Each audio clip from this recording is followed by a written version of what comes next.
আসসালামু আলাইকুম।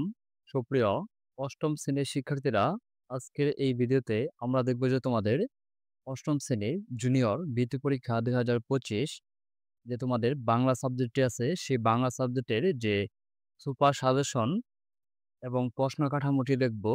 আর এই সাজেশনটি দেখলে, এই সাজেশনটি ফলো করলে আশা করি তোমাদের পরীক্ষার মধ্যে ভালো কিছু করবে ইনশাআল্লাহ।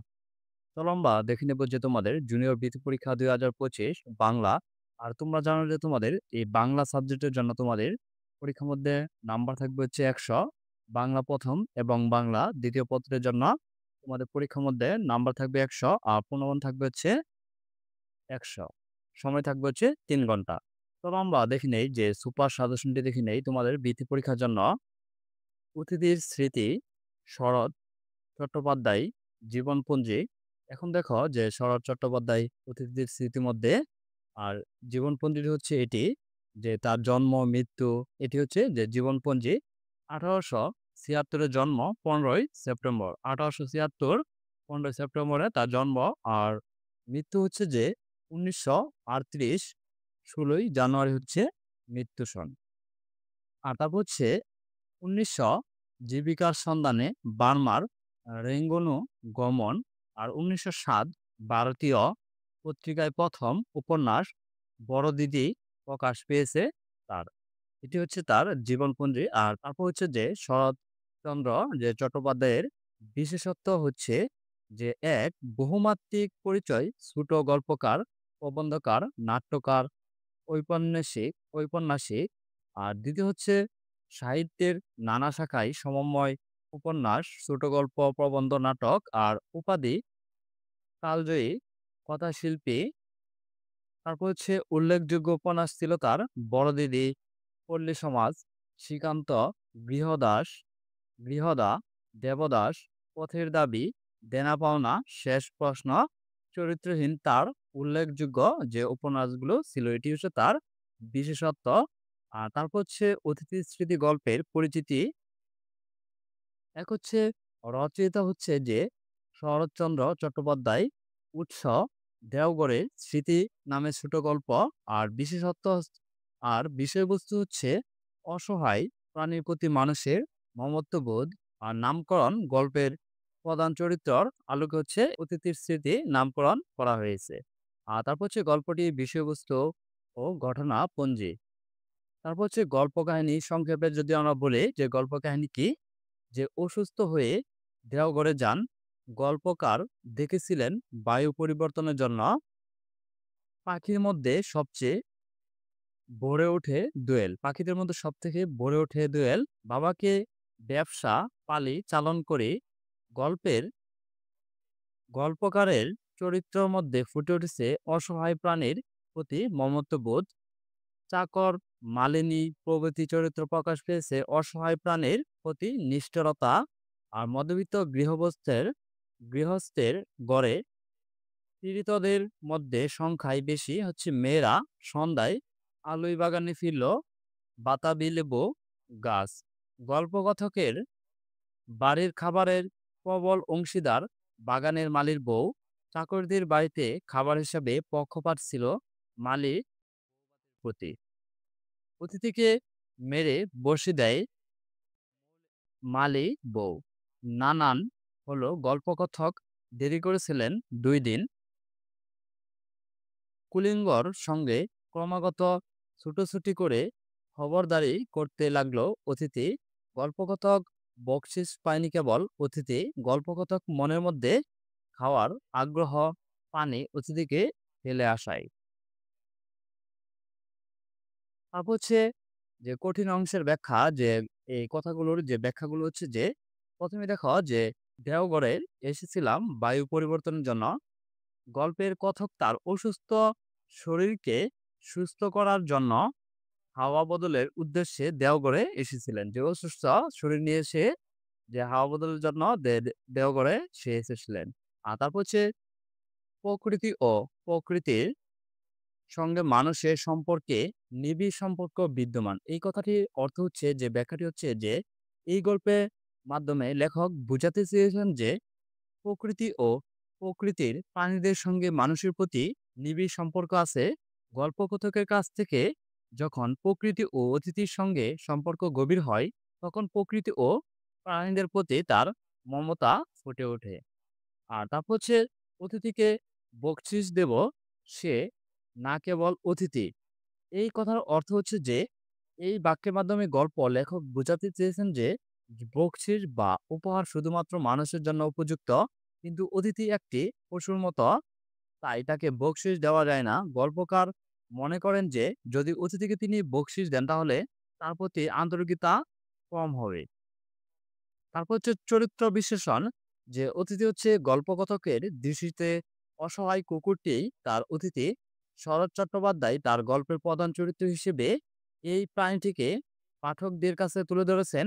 গল্পের মূল তত্ত্ব এই চরিত্রের মধ্য দিয়ে পরিস্ফুটিত হয়েছে যে শেষহীন এই অতিথি গল্পকথকের নানা প্রশ্নের উত্তর কেবল উম, লেজ নেড়ে সম্মতি অসম্মতি জ্ঞাপন করত। আলোচ্য গল্পে কুকুরটি আনুগত্য এবং সংবেদনশীলতা পাঠক মনকে অমৃত করেন, আপ্লুত করে। তারপর হচ্ছে গল্পকথক এই চরিত্রের দৃষ্টিকোণ থেকেই পুরো গল্প বর্ণিত হয়েছে, যে অসহায় প্রাণীর প্রতি সহানুভূতি চরিত্রের মধ্য দিয়ে পরিস্ফুটিত হয়েছে। তারপর হচ্ছে যে আমরা দেখব যে সৃজনশীল প্রশ্নের যে উত্তরপত্রগুলোর সঙ্গে যে আমরা উত্তর সহ দেখব, যে অজস্র ইতর প্রাণীর সঙ্গে মানুষের সম্পর্ক স্বরূপ। এটি হচ্ছে যে মানুষকে নিয়েই কেবল জগৎ গড়ে ওঠে না, জীবন চলার পথে আমরা প্রয়োজনে অপ্রয়োজনে একে অপরের সঙ্গে নানান সম্পর্ক জালে জড়িয়ে পড়ি। কেবল মানুষই নয়, অজস্র ইতর প্রাণীর সঙ্গেও গড়ে উঠে গড়ে উঠতে পারে নিবিড় সম্পর্ক। যেমন আলোচ্য গল্পটিতে একটি পাখির সঙ্গে অসুস্থ গল্পকথক কয়েকদিনের যে পরিচয় মমত্ববোধের যে সম্পর্ক গড়ে ওঠে। আর তা হচ্ছে প্রাণীর প্রতি মানুষের সহানুভূতিপূর্ণ আচরণ হচ্ছে যে প্রাণীর প্রতি। এই গল্পে অতিথি পাখির প্রতি গল্পকথকের দুটি ভিন্ন ছবি, এ দুটি প্রতি মানুষের সহানুভূতিপূর্ণ আচরণটি উদ্ঘটিত হয়েছে। যে চিকিৎসকের পরামর্শ বায়ু পরিবর্তনের জন্য দেখা গেছে যে গল্পকথক একটি পাখির গল্পটি সহজে ছিলেন, যে পাখিটিকে তিনি অতিথি হিসাবে বর্ণনা করেন। মেহতা লাফ দিয়ে কুকুরটিকে তিনি কাছে টেনে নেন।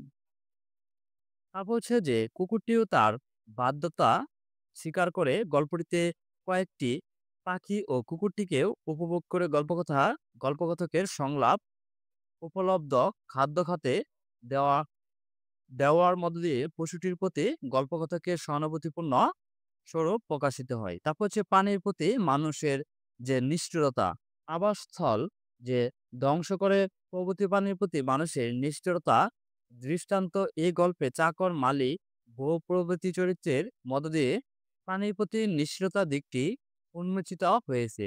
গল্পকথকের উপলব্ধ খাবার প্রধান অংশীদার ছিল এরা, কিন্তু অতিথির আগমনে এদের সাথে আচরণ লাগে। এ কারণে মালিক বউ অতিথিকে প্রহার করে তাড়িয়ে দেয়। আর তারপর হচ্ছে বানান সতর্কতা, যে পাঠ্য গল্পের যে বানানগুলো তোমরা দেখবে যে সতর্কতা শেষ, শেষ বানান শেষ, সামর্থ্য, জিজ্ঞাসা,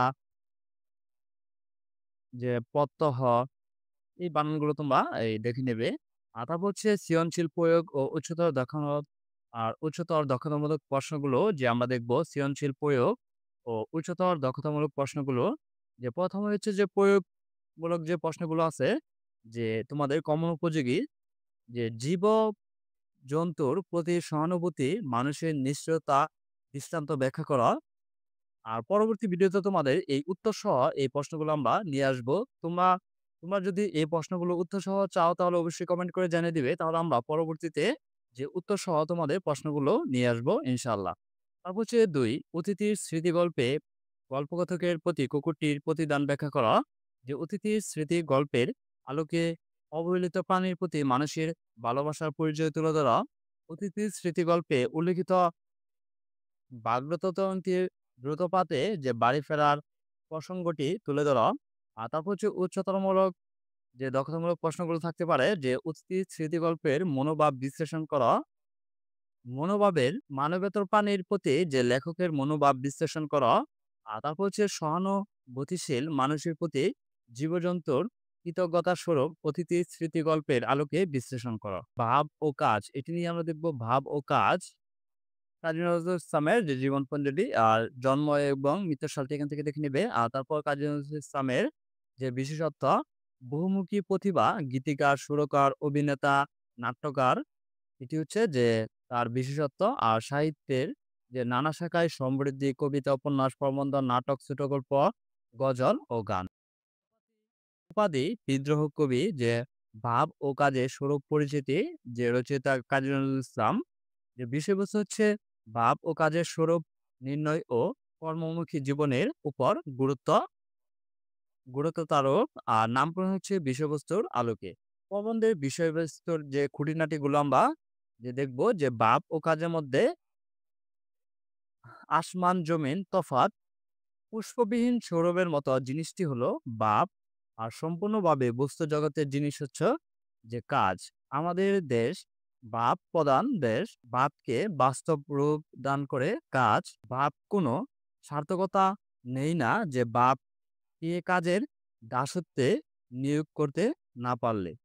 অলসতাকে অলস অলসদের লোকালয়ে ঢুকতে দেয় না গুড়ো গুড়া পাপ।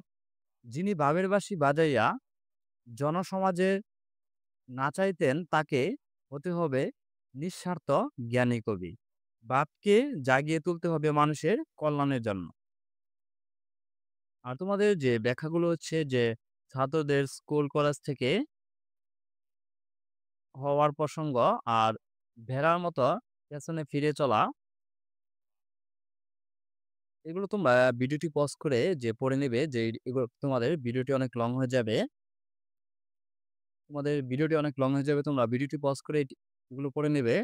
আর পরবর্তী ভিডিওতে তোমাদের এই উত্তর সহ নিয়ে আসবো ইনশাল্লাহ। আর তারপর হচ্ছে সৃজনশীল প্রশ্নের উত্তর, যে ভাব ও কাজে পৃথক পৃথক স্বরূপ নির্ণয়, যেখানে উত্তর সহ দেওয়া আছে। তোমরা এগুলো ভিডিওটি পজ করে দেখে নিতে পারো, যে ভিডিওটি তোমাদের অনেক লং হয়ে যাবে। আর তোমরা যদি এগুলো উত্তর সহ আরো চাও, তাহলে আমরা পার্ট 2 নিয়ে আসবো ইনশাল্লাহ। তারপর হচ্ছে 2, বাস্তব জীবনে ভাব ও কাজের পরিপূরক ভূমিকা। তারপর হচ্ছে 3, দেশ ও জাতির কল্যাণে সমময় জীবনের গুরুত্বপূর্ণ তোমাদের অনুচ্ছেদ হচ্ছে যে সৎ প্রকৃতির ভাব, ঝড়ের বাণী, যে বদলোকের ভদ্রতা বা সৌজন্য বোধ, যে ভালো ধারণা থেকে প্রতিফলিত হতে পারে।